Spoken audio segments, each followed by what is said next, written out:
Now, I'm going to tell you a story, and it's called The Tale of St. Piran. And of course, he's our much revered patron saint of tinners in Cornwall. So, who was St. Piran? We have to understand there's not much verifiable information available on 5th century saints. Um, what we have is oral history, which often become legend and myth, like the story that Piran lived until he was 206. We do have an account by Geoffrey of Monmouth, who suggested in the 12th century that Piran was an abbot in Peran Sands, an advisor to King Arthur at Tintagel, and Bishop of York at the same time. Wikipedia tells us that the King of Cornwall executed Piran in the year 480. There's no credible evidence for any of these events, and so they have to be simply dismissed. We do have the hagiographies, which is what they call the lives of saints, that have been produced by the Catholic Church. John of Tynemount wrote the life of St. Piran in the 14th century. I have a copy of the translated version from the Latin, if anyone's interested in getting a copy.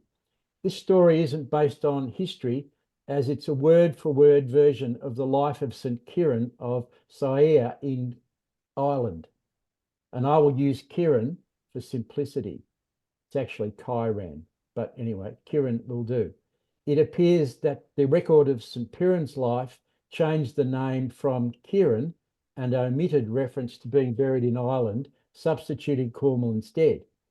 These documents were compiled by what I've called monastic spin doctors, who were anxious to enhance the achievements of the founding saints. But they do have a core of tradition behind the legend. Now, there are 4 versions of the life of St. Piran, 2 are in Latin, 2 in Gaelic, and they were written in the 13th century. They are available online, by the way. These are folk stories, and they have to be read with a grain of salt. So whilst scholars argue the toss about the origins of St. Piran, most agree he was a consecrated priest who went to Cornwall from Ireland in the 5th century. It's clear that those in power in Ireland were envious of his influence. In other words, he was exiled from Ireland. So was our St. Piran really Neve, or what they call Irish saints? Was he Piran or not? Our Kieran, was also known as the firstborn of the Irish saints and one of the 12 apostles of Ireland under St. Patrick. And it's interesting we introduce Patrick when it's his day tomorrow. The battle lines are clear. Historians linked to the Irish Catholic Church claim that they're 2 different men, while everyone else says Kieran and Piran are the same person. Both saints have the same feast day, March the 5th. One version of Kieran's life omits his death at Saia and adds that Kieran said, quote, "I must by divine disposition leave Ireland and go to Cornwall and there await the end of my life." Now, you can attach as much truth to that as you want, but I'm going to follow the lead of the Cornish Heritage Trust, the St. Piran Trust, and the Gorseth Pernod, and propose that St. Piran was very, very likely to be St. Kieran of Saia. And you can see there, they probably look a bit familiar, and both have the same feast day. But first, we have to go to a beach. It's on the west of Cornwall around the year 460. Here's a man on the beach. It's Kieran, who's made his way to Cornwall from Ireland, floating on a millstone, would you believe? If you look closely, you might recognise our grand bard, Paul Hodge, who wrote and starred in a very corny film made in 2019 for primary schools. I say corny because at the end of the short film, 21st century children come and join Kieran and they sing Cornwall My Home. So anyway, but back to Kieran. Here he is on the beach, and he was very grateful to be on land, but was tired from his long journey. Kieran was born somewhere between the years 395 and 410 at Cape Clear, down the bottom left there, an island at the southernmost point of Ireland. If you Google him, you'll get his birth anywhere between 352 and 480. Most say he died in 530, but if he took part in known events, then my timeline works, and theirs doesn't. Kieran's father was a man named Lena, and he was from Osrage or Ossory, which is detailed there in red, which is an old county wedged between the warring kingdoms of Munster and Leinster. Lena was related to the Osorian royal family. Kieran's mother was Leaden, and she came from a servant background at Cape Clear. When Kieran's mother was pregnant, she had a dream that a star fell from heaven and entered her mouth. She approached a druid, and he said the baby would have a special purpose involving mighty deeds and miracles. His parents were wealthy, as Kieran remained in Cape Clear with a widowed foster mother known as Cuash, while his parents were in Ossory. She introduced Kieran and his mother to Christianity. At the Cape, there's a stony rock that juts out into the sea where Cuash would perform her solitary devotions. Kieran went there when he could, and in later life built a small oratory. Kieran was kind, humble, and loved nature and animals. Whilst exploring the woods down at the Cape, many animals, notably a badger, fox, a bear, wolf, and a deer, would always be his companions. Kieran, as a young man, was walking in the woods at the Cape, and he saw a hawk seize a baby bird from its nest. He prayed, and the bird was restored. His mother and foster mother advised that knowledge of Christianity was to be found in Rome. So in 425, when he was around 30, Kieran left for Rome to be instructed in the Catholic faith. This would fulfill Leaden's dream when she was pregnant. When Kieran was in Rome, he was baptized, read scripture, and was made a priest. St. Patrick met Kieran in Rome and chose him to return home, build a monastery, and prepare the way for Patrick's mission. Patrick gave Kieran a bell like this one on the right there that would ring when he reached the place to build his monastery. Kieran came home in about the year 432, travelling through Ireland until his bell rang. It rang at a well near the small hamlet of Sair. I don't think it was coincidence that he ended up in Ossory and an area close to where his father and mother lived. There he set up a church and monastery, as you can see there, and he would remain there for 20 years, ministering to the people, healing the sick. The remains are still visible, a holy well, including a holy tree with cluties, a round tower, and the base of an ancient cross. Kieran befriended animals that came to him when they were sick or hurt. People had also heard of his powers, and soon he had a large following, and Sair became renowned as a sacred place. It still is, because you can get there and it has a brown sign indicating that a place of interest is there. Numerous churches revered Kieran, as you can see by the stained glass windows of him right across Ireland. Later on, St. Patrick would appoint Kieran the Bishop of Ossory. The saint's mother, Leaden, together with many other pious women, also moved to live near her son's monastery. Leaden would also become a saint. In 453, Kieran met Angus, who'd become king of Munster on the death of his father. As you can see, Munster takes up about a third of Ireland. Rising from the Vale of Tipperary, and it's a long way to go, the Rock of Cashel was the seat of the kings of Munster for almost 1,000 years. Lynn and I went there in 2019, and you can see from our photos, it's quite a sight. Today, it's a collection of medieval ruins. Of course, it would have looked much different back then, but you can see the more ancient walls in the foreground of the middle picture there. St. Patrick had been in Ireland since 433 and had an agreement with the Irish High King that allowed him to preach freely. The key to his mission was to get one of the Irish kings converted to Christianity, and the rest, as they say, would be history.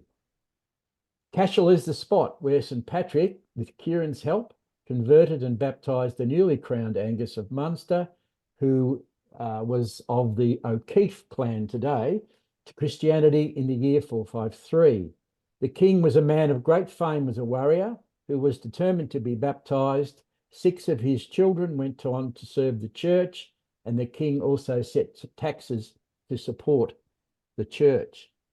During the baptism, the frail St Patrick placed his sharp-pointed crozier on the king's foot by mistake, causing him to bleed. You can see this in each of those pains. "Why did you suffer pain in silence?" Patrick asked. "I thought it was part of the ritual," said the king. Kieran was at the baptism, and if you look at the left, and also there's other older men with books in each of those panes. That, I believe, is Kieran, who was sent to assist Patrick with the baptism. Now, Kieran was asked to stay on at Cashel as an advisor to King Angus for 7 years. Kieran performed a great miracle after some minstrels at the court, 7 of them, were killed by robbers during a royal progress at Musgrave. Their bodies were hidden at the bottom of a muddy lough or lake. Kieran hung their harps on the trees, and for 3 days and nights he prayed. He brought the harpists back to life, and it's still called the Loch na Cruiten, or Lake of the Harps to this day. At a border skirmish between Munster and Leinster, Kieran came across the battlefield littered with dead men. Kieran prayed, and the dead got up as if they'd woken from sleep. The warriors thanked Kieran, and the people rejoiced, but this caused disquiet amongst the other kings and their courtiers. After all, what would be the point of war if the dead were brought back to life? In about the year 460, King Angus grew tired of his wife, Queen Ethne. Angus was now besotted by a young courtier known as Darinia and wanted to marry her. Angus didn't know what the fuss was about. He simply wanted to take a second wife. Ethne resisted, so the king confessed to Kieran that she should be locked away. Kieran saw it as his duty to forbid this and spoke against the king publicly to the court, which angered them. Envoys from many other Irish kings, especially those in Leinster, expressed concern about the power of Kieran, suggesting that something had to be done. Angus banished him from the court at Cashel, and Kieran went to the Cape Clear to pray for guidance. King Angus not only turned against his wife, but he turned against the man who'd been his advisor for 7 years. The king then sentenced Kieran to death. The king and his men rode to Cape Clear, and Kieran was arrested at the oratory he'd built. A crowd of islanders assembled at the cliff. It was a wild day, and the waves crashed on the rocks. The king's men had rolled a millstone to the cliff, and Kieran was chained to it. The stone was rolled to the edge and over the cliff into the sea. However, no sooner was Piran thrown over the winds died, and the waves became smooth as a mirror. People watched as the millstone emerged from the water and began to float as if it was made of cork, with Piran clinging on. Rather than sinking, he floated and the rope slipped off him. Many islanders converted to Christianity that day. Stories of floating on stones are commonplace in the lives of the saints, and we know that Saint Petroc, for example, floated from Ireland to Padstow on his stone altar. Piran washed up on a Cornish.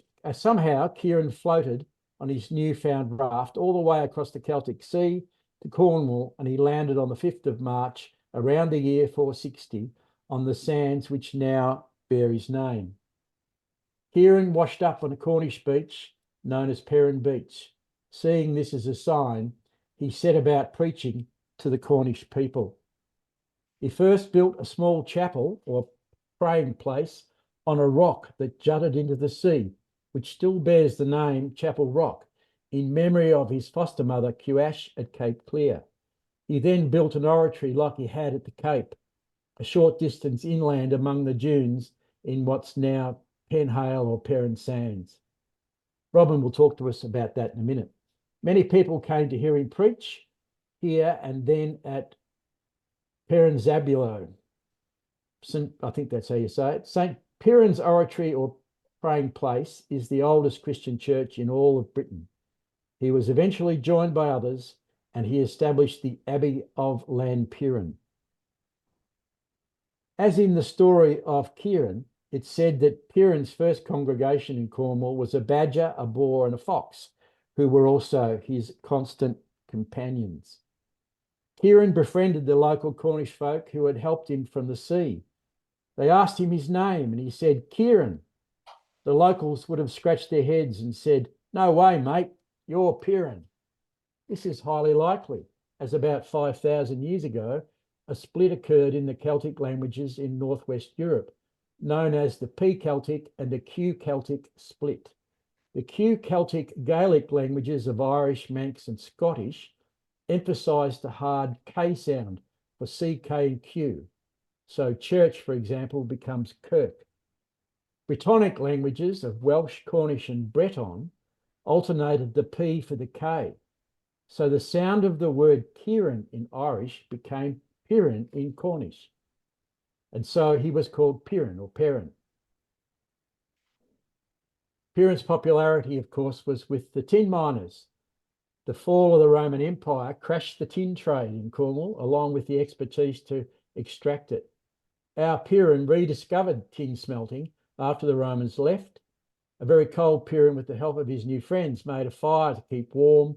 He used as his hearth a piece of local stone, and when he lit a fire on it, the veins of tin ore melted and a stream of silver ran out across the black rock in the form of a cross. From that day to this, the flag of Cornwall has always been a white cross on a black background, and Piran is the patron saint of tinners. For us here, it also represents the contribution to Australia made by Cornish miners, the Cousin Jacks and Jennies, who were our Cornish ancestors. News soon spread of St. Piran, and the local people flocked to Piran Sands to listen to his teachings. St. Piran is revered in so many churches across Cornwall, and they have stained glass windows in many places depicting the saint. There are also many places in Cornwall dedicated to St. Piran, and I've chosen some of them. I'm pretty sure I might have missed some. The box in the right-hand corner, thanks to Judy, shows the three parishes that contain Piran's name. Now, most saints lived on bread and water, but being at Cashel meant that Piran enjoyed a feast and a good mead or wine. It's said that Piran blessed the holy well nearby so that it had the flavour of wine and honey. Despite being a holy man, he liked to tipple, as you might see here. He's described by the Cornish Heritage Trust as the merriest, hardest living, hardest drinking holy man in Cornwall, and is also remembered in the old phrase as drunk as a periner. Around 490 or so, St. Piran probably met his end by falling into a well when walking home a bit worse for wear. His remains were exhumed and venerated in various reliquaries around Cornwall. Exeter Cathedral had one of his arms, while at Piran Zabulo there was a reliquary containing his head. And I think Robin made reference to that earlier. St. Piran had a shrine and his remains were venerated. There's no such shrine to St. Piran in Ireland. March the 5th is the feast day of Niamh Ciaran of Cape Clear, who was also known as St. Ciaran of Sair. It's also the feast day of St. Piran in Cornwall. At the Cape, there's the remains of a church, graveyard, holy well and pillar, probably built by and dedicated to St. Ciaran, located at the North Harbour. It's a tradition on the island to do the rounds at the pillar and holy well on the eve of the Saint's Day, the 4th of March. And then they move to the cliff nearby, open a bottle of Guinness and wish St. Ciaran Piran a safe journey. Kerno a ha San Piran bisfiken, Cornwall and St. Piran forever. Miras, thank you.